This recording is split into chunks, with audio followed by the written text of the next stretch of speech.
Well, last month marked the first time in 5 years that the average selling price of a Toronto home was less than $1 million. For a closer look at this, let's bring in CV24's Arda Zakarian. Arda. And Jamie, this hasn't happened since 2021. So I'm going to bring in Lara Bujikian, who is a real estate broker with Union Capital Realty. Thank you so much, Lara, for joining us. Now, thank you for sharing your expertise on this as well.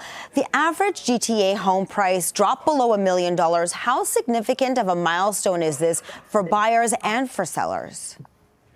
Well, Arda, this is more of a psychological milestone than a sudden market shift. It's not like prices just fell off a cliff overnight. The market has been cooling down for quite some time now, and meaningfully compared to the previous years. So for buyers, it's just an improvement in negotiating power and more choices. And for sellers, it's a reminder that we're no longer in that overheated market where anything would sell at any price. I would say the market right now is resetting. It's just not collapsing. So is the market actually more affordable for buyers right now, or are there other factors that are holding them back? Look, prices are lower, but affordability is still a challenge. Buyers may see lower purchase prices, interest rates, and qualifying stress tests are still there, and it's a hurdle for some buyers. But, the first-time buyers who are well-prepared, they have their down payment, they have stable income, and they have realistic expectations. They're in a good position to get into the market, but they still have to be careful, not to stretch themselves. Are there certain property types or parts of the GTA that are seeing more of a significant price drop than others?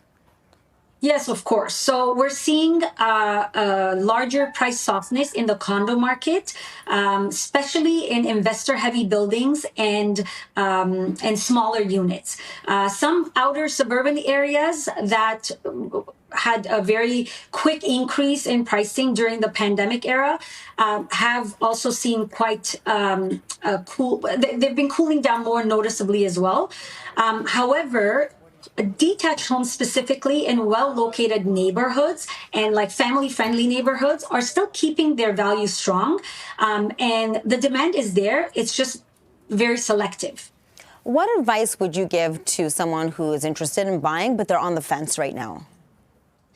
Well, look, my advice has always been don't try to time the market because it's very hard to do that, but more so time based on your life, where you are right now. If you're in a position that, again, you have stable income, good down payment, you're ready to purchase, and if you're planning to stay there for the next several years, it could be a great window of time right now to get into the market and purchase your first home or even try to upsize your home.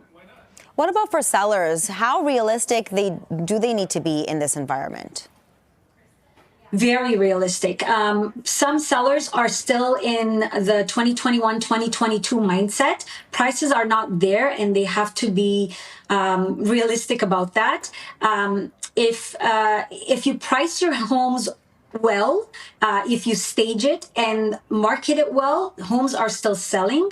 The ones that are priced right in this market, they're going by fast because buyers are very well informed now, and they're very selective of what they choose.